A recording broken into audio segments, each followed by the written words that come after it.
Amy Palmiero Winters is a long-distance runner. That would be hard work for most people, but Palmiero Winters has a prosthetic leg. People look at the shape of the foot and assume it has spring. All it does is absorbs the shock when my body pounds down. Palmiero Winters injured her left leg 16 years ago in a traffic accident. Doctors worked to save the leg, but decided to remove it below the knee. Later, she returned to running, but her replacement leg caused pain. Then she went to A Step Ahead, a prosthetics center that Eric Schaefer founded. She was running 9 miles an hour on the treadmill for 10 minutes and not even out of breath. And I didn't know what I had there other than, wow, she is some athlete. And so I told him I want to run 100 miles, and he didn't laugh at me. He didn't think I was crazy. He just looked at me and he's like, all right. He's like, then that's what you'll do. Palmiero Winters has become a top runner because of legs built at A Step Ahead. She has won many honors, including the Sullivan Award. She often trains at night after her children are asleep. Recently, she won a 200-kilometer race in Arizona. During the day, she works at A Step Ahead, directing sports programs and helping young people like Diego Barcenas. I want them to know that, the only obstacles we have are the ones that we set for ourselves. Just really wanted to run again and just do everything a normal kid does. And, I'm on the soccer team and going to try out for the basketball team. So, I'm just trying to just live my life like as if I have my both legs, and I pretty much do. Not only is he trying out for the teams, he's doing very well at them. He's right up there with the other athletes. And we're not disabled in any way. We're just athletes who compete with prosthetics. Last summer, Amy Palmiero Winters took part in a race of only 5 kilometers. The event included climbing up and down hills, over barriers, and along walls. She did not win, but said she had fun. Woo! New York makes them tough! I'm Barbara Ellie Lax started the Gentle Barn Foundation in California. Her group gives a home to animals it rescued from abuse or in need of care. When recovered, the animals spend time with troubled young people and disabled adults. I've been here for a while. Anna Goldbach comes to the Gentle Barn once a week. Caring for animals is said to help people deal with their own problems. Often the animals get months of special care before they can work with people. This place doesn't work by just hugging cute animals. It's the at-risk kids that have been through abuse and neglect and hardship and being misunderstood. When they come face to face with an animal that has the exact same story, that's the healing element. That's where a kid goes, wow, I'm not alone. There's someone else that shares my story. And if this animal can overcome and is safe here, then I can overcome and be safe in the world. So it's the stories that are healing. Lax says her volunteers help educate people about abused animals. And they do so many things. We really count on them for so much.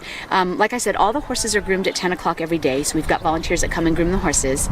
We have volunteers that come and take the animals for walks and to eat grass. When we have a special rescue where the animal needs supervision or company, we have volunteers that come and supervise that animal, sometimes round the clock, all through the night. Janet Becht began volunteering at the Gentle Barn a year ago. It was my birthday, and I said I'm going to do something special on my birthday. I'm finally going to go. And I didn't even know where it was. It's 4 miles from my house. So it was very close, and I don't know, I just never saw anything like this, and fell in love with the horses. They scare me, but they did. They don't scare me so much anymore. Donations support the work of the Gentle Barn. Ellie Lax hopes to start gentle barns across the country so other people can have contact with animals and experience the healing. I'm Barbara Clark.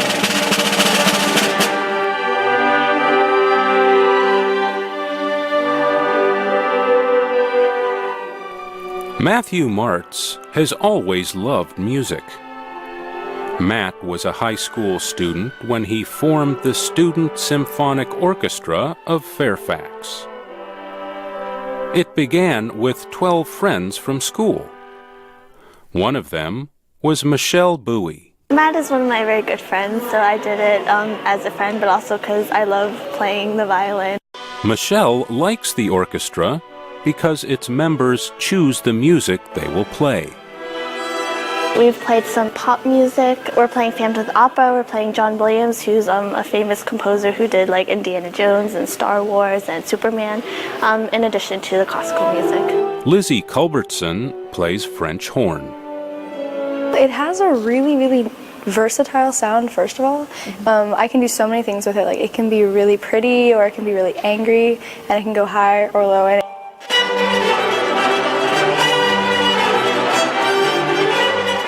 the Student Symphonic Orchestra now has more than 30 members, including Nicholas Black. He likes the group because its music is more difficult than what he plays for his school orchestra. The music here is much more complicated. It's a lot harder, but I think that's partly because it's also with woodwinds and brass and basically with a band. At school, it's just strings. We don't have a complete orchestra or anything. 13-year-old Kanika Sahi is the youngest member. They just show me how to be better, different techniques of playing, stuff like that. Matt Martz says having musicians of different ages and abilities is not a problem. If they're a player who hasn't been playing for very long, I try to keep them next to the section player, or leader, as we'd call it, that has been playing a while, so that they can, always ask a question and say, hey, I don't know what this, I don't know what that means. Or Matt is now in college, where he studies music. But he returns to the Washington area and works with the orchestra every weekend. This experience is teaching me, how to more or less teach teenagers how to say, okay, we're having a problem with this section. Let's clap it. Let's sing it. The orchestra is a not-for-profit group. Any donations pay for things like sheet music. Our first concert, we made $1,100, which was fantastic. That helped pay for a lot of the music that we had purchased. And then this last concert in January, we made over $1,500, which was just incredible. Matt Martz says he hopes the orchestra will continue to grow and present a wider mix of music. I'm Mario Ritter. The Consumer Electronics Association holds a show every year in Las Vegas. This year, the show offered everything from dancing robots and singer Justin Bieber to ski jumpers wearing some kind of technology. The association's Chris Eli says the direction of electronics is clear. The shift moving more towards mobile connected devices. We are seeing an incredible amount of energy and products and volume into products such as tablets, smartphones, e-readers. Senseg spokesman David Rice says his company's tablets feel different. On the top left, we have Asphalt, which feels very coarse. It turns touchscreens into dynamic tactile interfaces. When you touch them, they touch you back. This device, the Blast Chiller by LG, can make a canned drink very cold in just 5 minutes. It won an award at the Consumer Electronics Show. So did this table, which is a very large tablet computer. Donald Walsh is stepping back in time at the National Museum of the United States Navy. Our job was to maintain and operate the bathyscaphe. the scientists at the Navy lab would decide what kind of research projects we have and what kind of equipment we put on it to make measurements and sampling under the sea. In 1960, Mr. Walsh was a young Navy lieutenant. He co-piloted a free-diving vehicle called the Trieste to the deepest part of the Pacific Ocean. What better demonstration of the safety of this platform than to go to the deepest place in the ocean and come back and perfectly intact and in working order. Mr. Walsh says the Trieste looks a little like a submarine. Basically, it is an underwater balloon. You've got two parts to it. You've got the balloon here, which is this long cylindrical object, and that's filled with a lighter than water substance, which is aviation gasoline. Oil floats on water. So you get buoyancy or lift. And then beneath the balloon, like a balloon up in the air, you have a cabin for the fragile humans. There was just enough room for two people, Mr. Walsh and Swiss scientist Jacques Piccard. On January 23, 1960, the Trieste began its historic dive. 9.5 kilometers down, the two men heard something unusual. So it got our attention, but we didn't know at the time what it was. We just knew that we were still alive and everything was functioning well. All our instruments, indicators said that the dive was progressing just fine. The sound came from a crack forming in the window. Luckily, it did not leak, and the Trieste arrived in one piece at the deepest point of the Mariana Trench. Until recently, no one had returned to that part of the ocean. As soon as the sub's back on deck at the end of the dive, and I've had to... In March, filmmaker and explorer James Cameron reached the Mariana Trench alone in a vessel he designed. We know very little about the species that live down there. We know very little about the distribution of the biological communities. We don't know how these animals have adapted to living under this unbelievable pressure that exists down there. Mr. Cameron's dive owes much to the dive a half-century before by the crew of the Trieste. I'm Shirley Griffith. 1, 2, 3, 1, 2, go! A musical program in Oakland, California gives children of Chinese American families a safe place to spend their free time. Sherilyn Chu says the program is for students who might have nothing else to do after school ends for the day. A lot of our students are what you call, latchkey children, where the parents work long hours in restaurants. Two of the students are not Chinese. Alejandro Chavez and Tyler Thompson. Neither Alejandro nor Tyler speaks Chinese, but they have become important players in the program's orchestra. She says she saw something special in them. Music for all students should be fun, but it is a discipline. You have to practice, and both of them were willing to do that. Tyler Thompson attended a school near his mother's workplace in Oakland's Chinatown neighborhood. There, he learned songs in Chinese from Ms. Chu. One day he said to me, my mother comes home from work very tired, and I would sing her the songs you teach me, and I'm able to make her feel better. And I said, what a nice kid. Ms. Chu discovered that Tyler Thompson could sing Chinese opera. It was a challenge to me at first to actually understand it. Tyler says it was also hard for some of his Chinese friends to understand why he wanted to sing Chinese opera. I didn't see any problem with it, but they did. And I know it would probably be the same vice versa if I heard one Asian kid singing some really old school R&B songs. I would just be like, what do you know about that? Alejandro Chavez has also done well in the program since Ms. Chu discovered him 10 years ago. Alejandro plays an ancient instrument called the sheng. Just being able to say I play an instrument from ancient China. It's, I have history in my hands. Alejandro says being part of the orchestra has opened his mind. Well, it's taught me not to be, Latinos here, white people here, so I'm mixed together, it's like that. And it's really changed my life, really, because if I weren't here, where would I be? Ms. Chu says she hopes all her students will learn to better understand not just the music, but each other. She also hopes the children will remember everything they have learned after they leave the orchestra. I'm Christopher Cruz.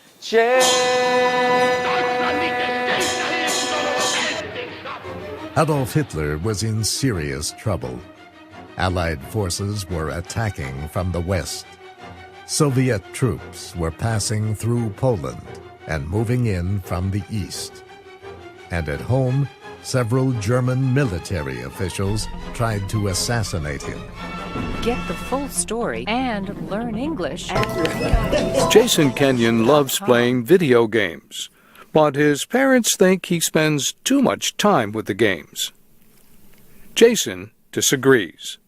Well, to say the least, they didn't like it very much. They said stop it and focus on a real career. Jason is one of a growing number of students seeking jobs in the video gaming and technology industry. He attends Montgomery College in the state of Maryland. When I finish with my bachelor's degree, probably 2 or so years from now, I may be able to find work pretty easily compared to most other industries, so I think I'll have a good future. Deborah Solomon teaches at the college. Solomon says the federal government is spending millions of dollars on gaming technology to help find and train workers for different agencies. The future of video gaming is very bright because game technology is bleeding into virtually every other industry, from military to homeland security to healthcare, biotechnology, advertising, even news. For example, the United States Army developed video games to help young Americans explore careers in the Army. David Versaw is Chief Financial Officer of Will Interactive, a game development company.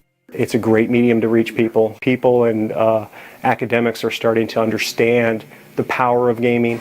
The current state of the economy has slowed things down a little bit here recently, but we're busier now than we ever have been. Brian Doyle understands the power of gaming. He started an educational video game business called Let Me Think Games. The millennials and post-millennials learn differently than previous generations, and we need to adapt new methods of teaching them, and video games are one of those methods that have been shown to be very, very effective. Jen Tonnen found a job with a game development company after studying at Montgomery College. As a female in the industry, there aren't a lot of us right now, but it is growing. Experts say companies making serious games will still be only a small part of the industry. But they believe that market share will expand as companies seek out young people who have grown up playing video games. American cowboys are helping to rebuild Russia's beef cattle industry. Beef production in Russia collapsed after the breakup of the Soviet Union. The reasons? Cattle breeding and herd management programs fell apart, and people ate most of Russia's beef cows. Today, the beef herd in Russia is less than 1% the size of the American herd. Yet, cowboy Darrell Stevenson says Russia has excellent resources. Tremendous opportunity in this country in terms of the vast resources, tremendous amount of available ground, whether it's tilled or not. The Black Angus cows seen here were imported last year from Montana. Recently, the cows had their first calves in Russia. We're helping establish a local beef herd, a regional beef herd, and eventually a national beef herd. And with that comes the sidelines of educating a labor force. Viktor Korovkin grew up near this farm in Chestakova. He saw outsiders come in and take apart the village's old collective farm. At first, Korovkin worked as a guard at the ranch. Now he is a supervisor. He says the ranch uses modern technology. Some of it is imported, he adds. Ekaterina Semina cares for animals on the ranch. She says Russians have little experience working with beef cattle. Because it's really, really hard to find good enough people in Russia that can work with beef cattle. Because Russia is world known as dairy country. We have lots of dairy herds, dairy cows, but managing dairy and beef cows is a totally different thing. More and more investors are traveling to this area, south of Moscow, to see the ranch. Land here does not cost very much compared to many parts of the United States. We together can show these people that this is not something from the movie, that cowboys really exist, and it's a really hard job, and that's possible to do even in Russia. And if all goes as planned, people soon will be eating meat from Black Angus raised on this ranch in southern Russia. I'm Steve Ember.